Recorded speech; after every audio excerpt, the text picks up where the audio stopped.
Much better. Anyway, thanks again for inviting us. What? Huh? Oh, whoops. I didn't mean to take this with me. Let me just put that over there.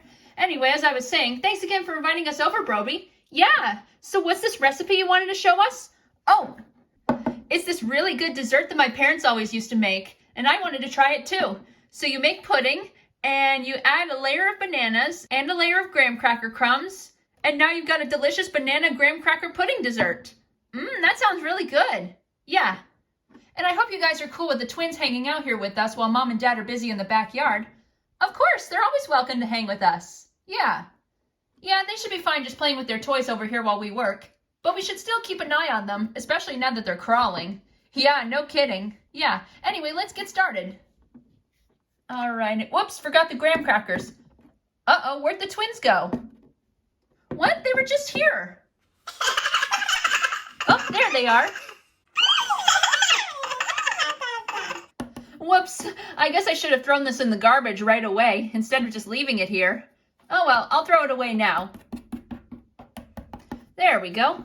Here, let's put them in their high chair so that they can't wander around too much. There we go. And now you can watch us cook too. This kind of reminds me of the day Basil first started crawling. It's such a cute story. Ooh, can you tell us a story, Parsley? Yeah. Okay, let me get my book. There, now you two can hear the story too. Here's my book. Let's see. Here it is. This story took place when Basil was only 8 months old. And since he's 17 months old now, that means it was 9 months ago. We were still living in our hometown. All right, let's start the story. The day Basil started crawling was a bit crazy. It was also the day the family learned that he must never leave anyone's sight. It started one day when Mom was sitting in the living room watching Basil play with some toys on the floor. Just then, the twins, Coriander and Cilantro, came in, and Mom turned away from Basil to look at them as they asked their question. Coriander said, "Mom, Sil won't let me be player one in the video game, even though it's my turn." "Nuh-uh, it's my turn," said Sil. Mom said, "Well, Sil, who had the last turn?" Cilantro said, I guess I did." Mom said, "Well, let's let Cory be player one this time, okay?" "Okay, Mom," said Sil. "Sorry, Cory." Cory said, "That's okay. Thanks, Mom." They then went off to play, but when Mom turned back to look at Basil, he wasn't there. She said, "Huh? Terry, do you have the baby?" No. Why?" asked Dad. "He was just here a second ago," said Mom, "but now I don't see him. He couldn't have just crawled away like that, could he?" Dad said, "I'll ask the other kids. You search around." "Okay," said Mom. So Mom and Dad searched and searched for Basil for a while. None of the other kids had seen or taken him either, and they all helped look for him too. They checked the kitchen, the living room, the bedrooms, the laundry room, and there was no sign of him. All the doors and windows were closed, so they knew he had to be in the house somewhere. Mom was getting really worried until she checked the bathroom.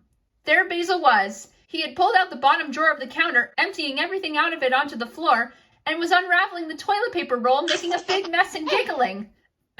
Just like the toilet paper that I left on the floor. Yeah. Mom said, "Basil, there you are." "I found him," she called out to everyone. Everyone was relieved that Basil was okay, and after they helped clean up the mess Basil made, Parsley, "Oh, that's me," asked an important question. I asked, "How did he get in here? I thought Basil couldn't crawl yet." Mom said, "Did we miss Basil crawling for the first time? Let's see if we can get him to crawl on camera." So Mom put Basil down on the floor in front of Dad, who was holding a rattle. He shook the rattle, and Basil very quickly crawled to it, dragging his belly on the floor a bit, but still moving quickly across the floor. Mom snapped a photo, and everyone was impressed. Dad picked Basil up and said, "Wow, in 33 years, I've never seen any of our kids crawl so fast on their first try. We're going to have to keep a close eye on you." Mom said yes, and buy some child-proof locks for the drawers and cabinets. Getting out the old playpen would be a good idea, too. So that was the day baby Basil learned to crawl. He's always been a fast learner, a really fast learner. He can now walk and run, but luckily he's getting better at listening when Mom and Dad tell him not to get into trouble. But he's still not perfect, but that's okay. He's still a baby, and he'll learn in due time. Of course, it's hard to say mad at him because he's so cute. And that's the end of my story. Aw, that is a cute story. Yeah, I've seen how energetic Basil is now, so I can only imagine how he must have felt when he learned that he could move around. Yup. Yeah, and with 2 babies, we're gonna have to keep 2 eyes on them. Yeah. But they should be fine sitting here in the high chairs while we do our thing. Come on, let's finish this recipe. Okay. Yeah. Oh, I hope you all enjoyed today's story. See you next time. Bye.